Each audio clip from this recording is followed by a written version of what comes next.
Morning, everybody. We are continuing on with Fuzzy Mud. You voted for no read aloud yesterday, so we'll double it up today. We're going to start on Chapter 9. It is called Tuesday, November 2nd, 5:48 p.m. Let's go. Weeds and clumps of grass poked through the cracks in the sidewalk. Remember they happened upon this neighborhood, kind of in the forest. Tamaya crossed the street, sighed, then started up the wooden steps of her front porch. The middle step wobbled beneath her foot. Oh wait, maybe this is their neighborhood. Must be. Marshall's stupid shortcut had made her more than 2 hours late. Of course, she realized there had never been any shortcut, but that was the stupidest part about it. If he was afraid of Chad, he would have been safer walking along the normal streets with lots of people and cars. Her house was dark. Her mother occasionally worked late, and Tamaya hoped with all her heart that this was one of those days. She wore her house key on a chain around her neck, but when she reached for it, all she could feel was the empty chain. Filled with panic, she almost broke the chain as she tugged on it, rotating it around her neck. She found the key. Somehow it had twisted behind her. Still, she knew her troubles were far from over. She unlocked the door. "Hello?" she called. "I'm home." There was no answer. So far, so good. No questions, no lies, she won't get in trouble. Tamaya switched on lights as she moved quickly through her house toward her bedroom. The rooms were smallish, and each one was painted in bright, bold colors. A red and blue kitchen, a yellow living room, a green hallway. Tamaya's room was turquoise, with a yellow closet door and a yellow window frame. She dropped her backpack and collapsed onto the bed, but only for a moment. Her right hand still felt all tingly. She went into the bathroom and examined it under the light. Tiny red bumps were sprinkled all over her palm and her fingers. She washed with antibacterial soap and hot water, as hot as she could stand. Using a washcloth, she cleaned the dirt and blood off her arms and legs. She was putting a Band-Aid on her knee when the phone rang. She wondered if her mother had been trying to call her for a long time. She rushed into her mother's bedroom and answered the phone just before the fourth ring. "Hello?" "Hi, sweetie. Sorry I'm running so late." "That's okay," she said. Guilt pumped through her veins. "How does pizza sound to you?" "Good." "You all right?" "I'm fine," Tamaya said, trying her best to sound normal. "Mushroom, peppers, and onions okay?" "No onions." "I'll tell them just to put the onions on my half." Tamaya didn't argue, even though she knew her half would still taste oniony. "I'll be home as soon as I can. Love you." "Love you too," Tamaya said. She waited until she heard the click on the other end, then hung up. She finished with the Band-Aid and returned to her bedroom, where she changed out of her dirty clothes and into flannel pajamas. There was no reason that she should make her mother suspicious, she thought. Now that the nights were colder, she and her mother both liked getting into their soft and cozy pajamas, although usually after dinner. They'd drink hot apple cider and either watch TV together or, more often lately, work side by side. She gathered up her dirty clothes and took them to the laundry nook. There was nothing suspicious about her doing her own laundry, either. She'd been doing it ever since she needed her favorite purple top for Monica's birthday party last year. Once when Marshall and his mother had been at her house, Tamaya's mother had said, "I suppose if Tamaya waited around for me to wash her clothes, she'd have to go to school naked." Tamaya had been so embarrassed and so mortified by what her mother had said in front of Marshall that she'd run to her room and hadn't come out until after Marshall and his mother left. Even now, she blushed thinking about it. She dumped her dirty clothes into the washing machine, added soap, set the temperature, and started it up. Listening to the swish of the water, she imagined she'd felt something like the way a murderer felt after he successfully destroyed all the evidence. Her right hand was still tingling like crazy. She went into her mother's bathroom and searched the drawers and cabinets. Not sure what she was searching for. She came across a blue jar of something called restorative hand cream. The label said it was for dry, cracked, and irritated skin. Tamaya removed the lid and dipped her fingers into the white, chalky ointment. She smeared it all over the bumpy spots. It felt cool and soothing. It seemed to work almost immediately. The bumps didn't look as red and the tingling wasn't as bad. From the other side of the wall, she could hear the rattle and the buzz of the garage door opening. Her mother was home. 2 times 4 equals 8. 2 times 8 equals 16. Her mother set down the pizza, kissed Tamaya on the cheek, and said, "Help yourself. I just need to answer this email."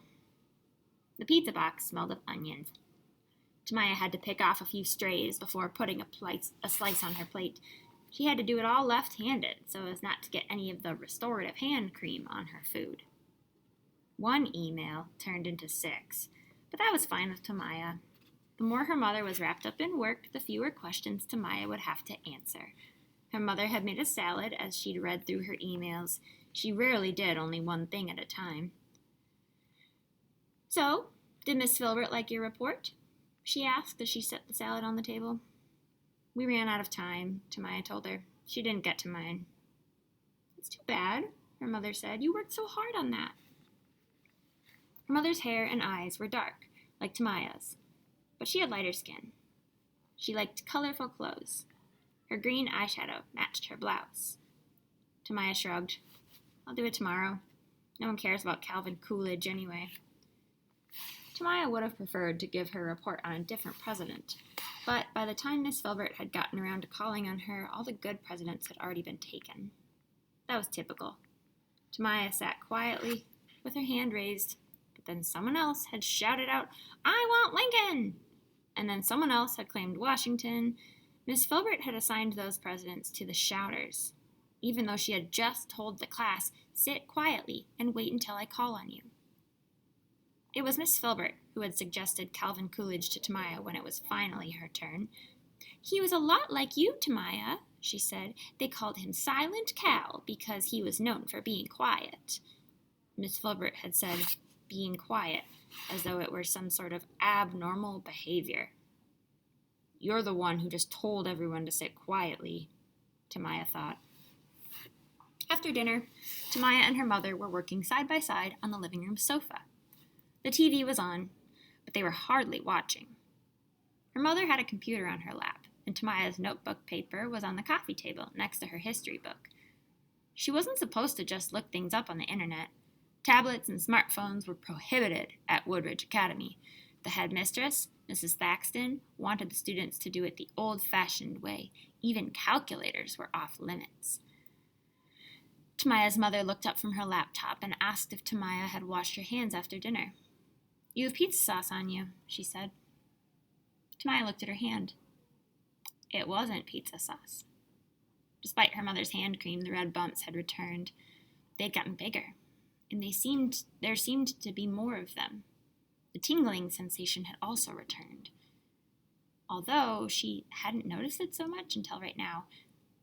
She couldn't keep it from her mother any longer. "It's not pizza," she said. "I think I might have some kind of rash." She held out her hand. Tamaya and her mother each had the same habit of biting their lower lip when they were thinking hard.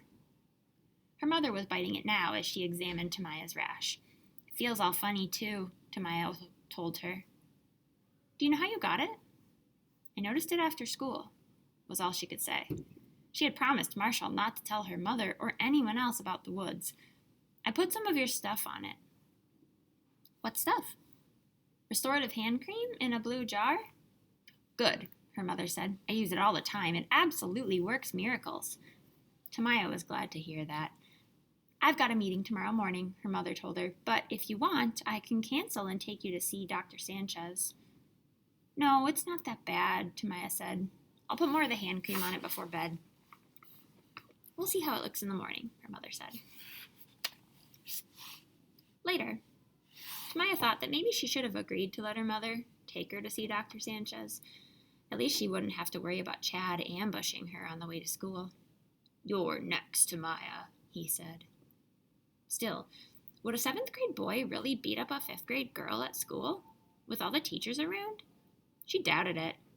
He might just push her down or something, but then she could blame her torn sweater on him. Then Chad's parents would have to buy her a new sweater. In a way, it was sort of true. If it weren't for Chad, her sweater wouldn't have had a hole in it. Once again, she examined the hole in her sweater. She had tried looping some of the threads back through the hole and decided that maybe it wasn't all that noticeable. Tamaya had another reason for not wanting to go to the doctor in the morning. It was something she'd never admit to her friends. She had never missed a day of school. At the end of each school year, she'd been presented with a certificate for perfect attendance. Those certificates didn't mean quite as much to her now as they had when she'd been in the 2nd and 3rd grade, but still, she hated to spoil her perfect record. Before going to bed, she said her prayers, and on this night, she included Chad Hillegas. She didn't pray for anything bad to happen to him. She asked God to help Chad find the goodness that lived inside of his heart. 2 times 16 equals 32. 2 times 32 equals 64.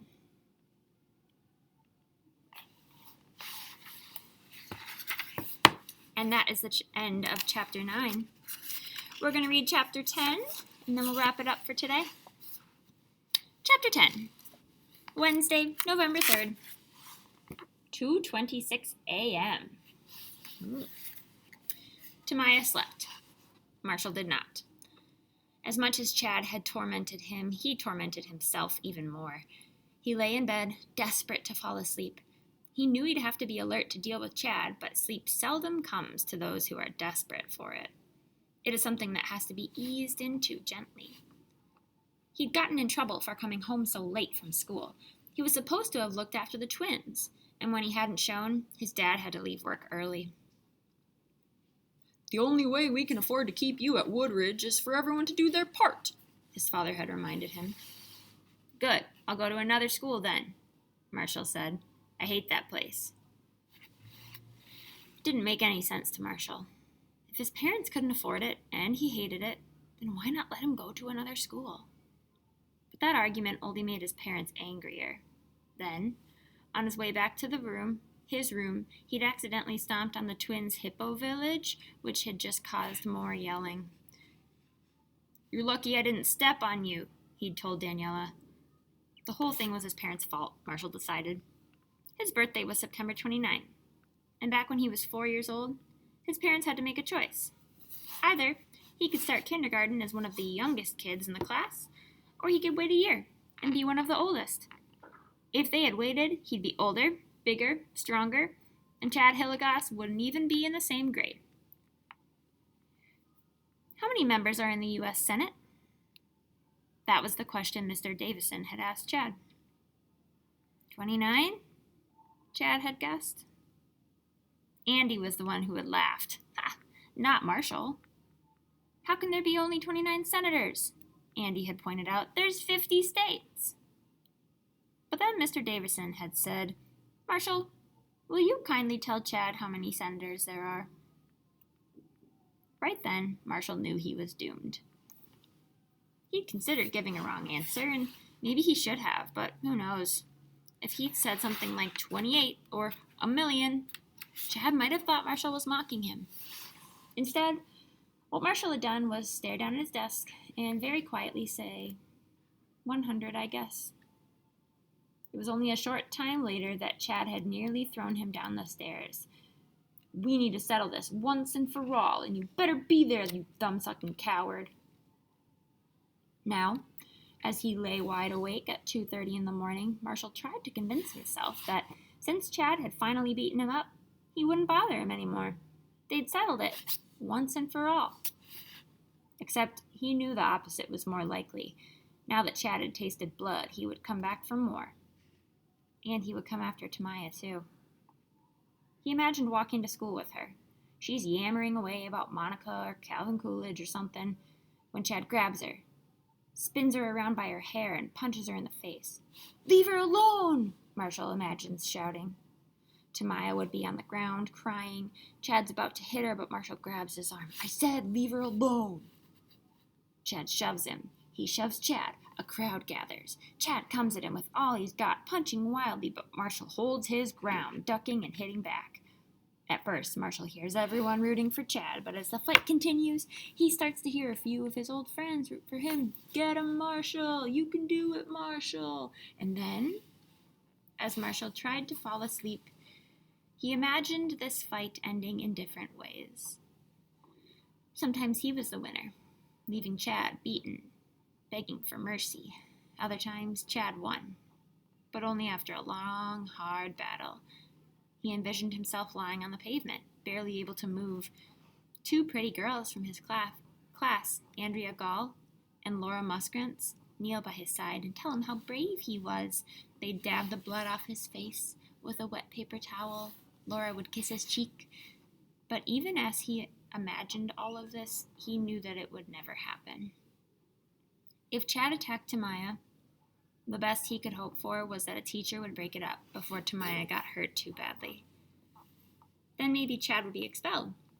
And then maybe after Chad was gone for a while, the other kids would like him again. That was his best hope. He hated himself for it, because he knew that it was the pathetic hope of a coward.